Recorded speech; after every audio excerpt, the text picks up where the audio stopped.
tous. Alors, cette vidéo, c'est pour mes classes de 6e. C'est probablement la dernière vidéo du coup de l'année. Vous avez potentiellement un dernier chapitre puisque organisation de données, c'est pas très clair si vous l'avez fait ou pas. On viendra probablement dessus, mais je pense pas que je ferai des vidéos sur ce chapitre-là.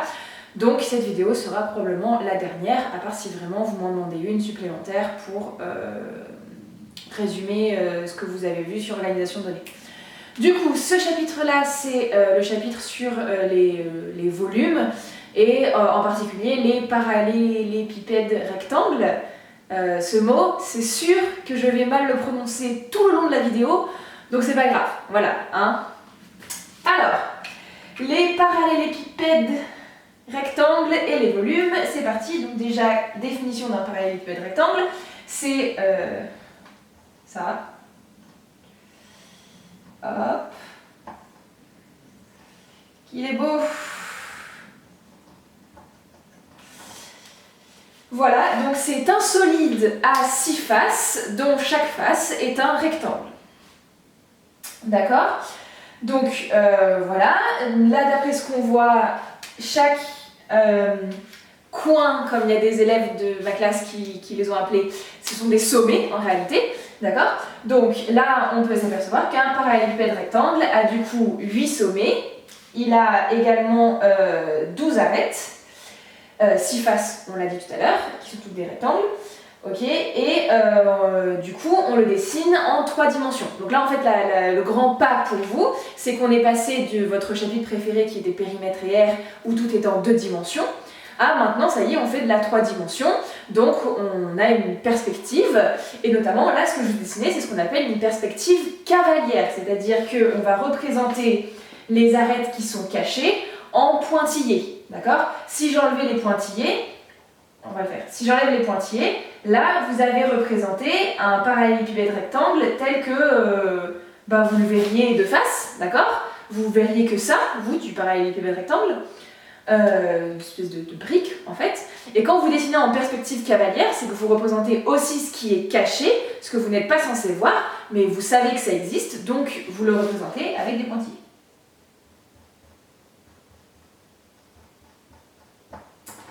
Voilà.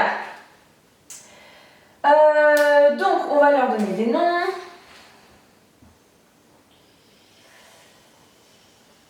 Hop.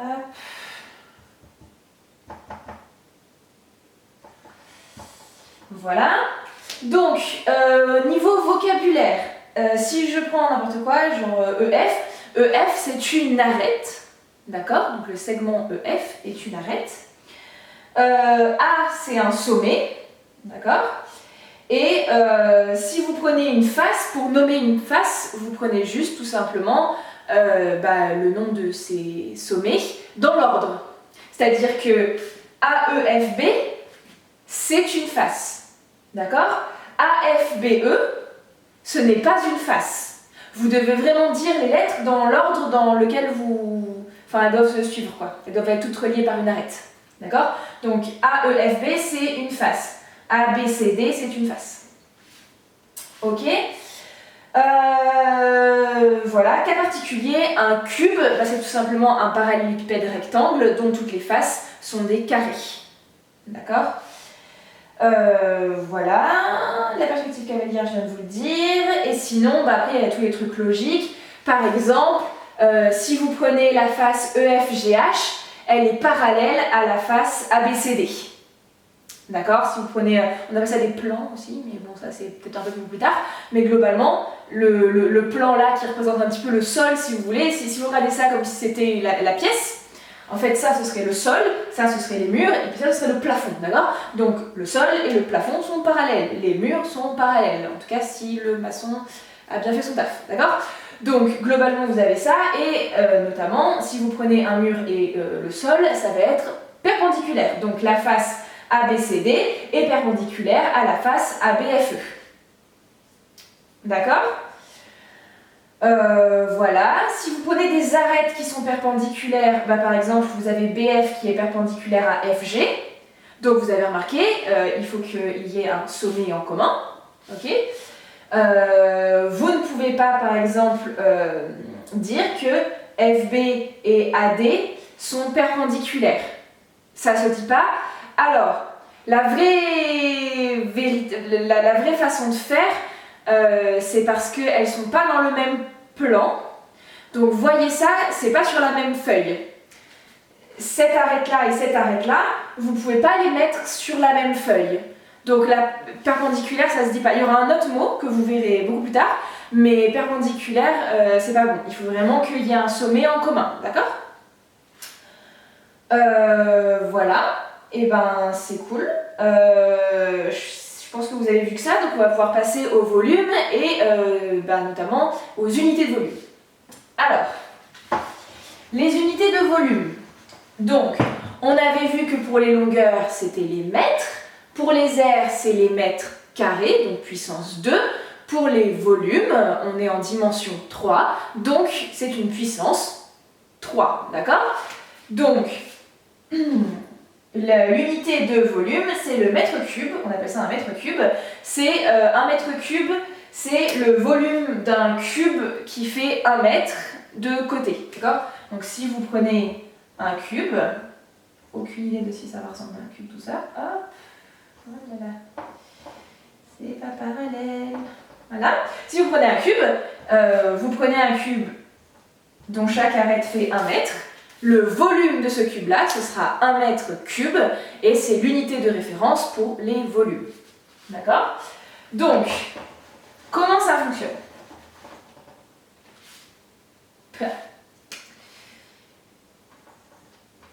Alors, vous vous souvenez, les mètres, quand vous vouliez convertir, par exemple, quand vous vouliez passer de mètre à décimètre, il fallait faire x 10. Quand il fallait passer de mètre carré à décimètre carré, il fallait faire x 100. Il y a 100 décimètres carrés dans 1 mètre carré. Et bien là, vous vous en doutez, il va falloir faire x 1000, d'accord? Donc, quand vous allez faire votre tableau, moi je n'aurai jamais la place de faire ça, donc je vais juste faire l'exemple avec ça. Vous devez faire à chaque fois 3 colonnes par unité. D'accord? Donc je regarde, 1 mètre cube, c'est 1000 décimètres cubes. D'accord? Pour passer d'une unité à l'autre dans ce sens-là du tableau, vous multipliez par 1000. Dans ce sens-là du tableau, vous divisez par 1000, puisque 1 décimètre cube, enfin c'est là, c'est 0,001 mètre cube. D'accord? 1 décimètre cube, c'est 0,001 mètre cube. Donc c'est 1000 fois plus petit. Ok? Voilà. Dans mon cours, l'exemple est faux. Dans mon cours, j'avais mis 3 mètres cubes égale 1000 décimètres cubes. Bah non, c'est 3000 du coup, hein, j'ai juste fait une erreur. J'ai repris l'exemple dans ma tête de juste 1 en fait, au lieu de prendre 3. Ok, et ensuite, l'unité dont vous allez avoir besoin ensuite, c'est les litres. Donc, 1 décimètre cube égale 1 litre. Ok? Donc, si vous avez retenu, combien est-ce qu'il y a de litres dans 1 mètre cube? 1 mètre cube, c'est 1000 décimètres cubes. Donc, il y a 1000 litres dans 1 mètre cube. D'accord? Donc, si je refais mon tableau, c'est derrière. Si je refais mon tableau, on va refaire le tableau.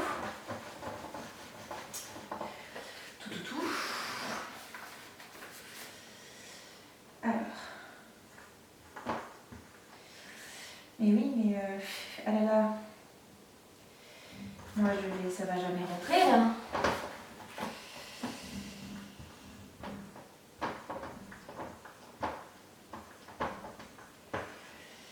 On va faire tout petit.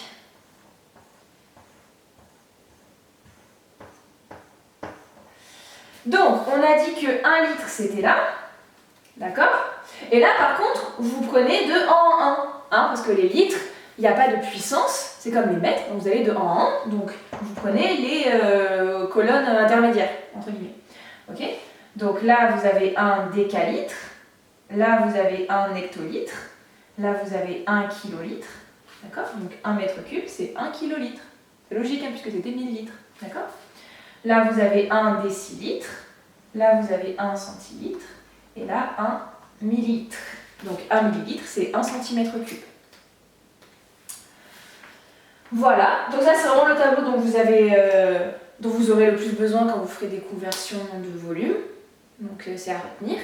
Et la toute dernière chose qu'on va voir, c'est comment est-ce qu'on calcule le volume d'un parallélépipède rectangle et d'un cube, qui est un cas particulier du coup. Alors, on va redessiner. On fait ça tellement bien. Ah là là, ah il va être beau, oh là là, c'est très très beau ça. Pas du tout rectangle machin. Voilà, bon, on va dire qu'il est très beau. Alors, pouf, c'est le moment où on va donner des noms. Donc ça, c'est votre longueur, ça c'est votre largeur, puisqu'en général vous regardez la base. Je vais refaire la perspective caviar beaucoup. D'accord? Donc vous regardez la base, longueur, largeur, et ça s'appelle la hauteur. Le volume, c'est l'air fois la hauteur. Et l'air, vous savez ce que c'est, l'air de la base. Donc c'est l'air de la base fois la hauteur. Donc l'air de la base, c'est longueur fois largeur. Donc c'est longueur fois largeur fois hauteur. D'accord? Rappel, l'air, c'était longueur fois largeur. Donc là, vous faites fois hauteur en plus. Ok? Et donc si j'ai un cube, forcément ma hauteur, ma largeur, ma longueur, tout ça, ça va être égal. Toutes les longueurs vont être égales entre elles, puisque c'est un cube, encore une fois. Donc ça va être égal à C. On va appeler ça C pour côté, comme d'habitude. Donc le volume d'un cube, c'est un V, c'est C au cube. D'accord? Donc, on a vu les puissances quand on faisait les R. Vous vous souvenez, C au carré, c'était C fois C. Donc, C au cube, ça va être C fois C fois C. C fois C fois C. On le fait 3 fois. Les puissances, ça sert à ça. Ça sert à ne pas réécrire 1000 fois le même truc, c'est pénible. Si je vous donne une puissance 10, vous n'allez pas m'écrire 10 fois C fois C fois C fois C 10 fois. C'est beaucoup trop long, beaucoup trop chiant. Donc, on met sous cette forme-là. Ok? Mais globalement, c'est ça le calcul que vous faites derrière. Et ben voilà, donc ce chapitre était extrêmement court, il n'y avait pas grand-chose à voir dessus. Ça va beaucoup être après de la pratique, regarder les exercices, regarder les applications, calculer des volumes, enfin voilà. Donc, écoutez... C'est terminé, potentiellement on se revoit pour un prochain chapitre et sinon comme d'habitude vous pouvez me poser des questions en commentaire ou m'envoyer des mails et on se voit je sais pas quand mais bientôt.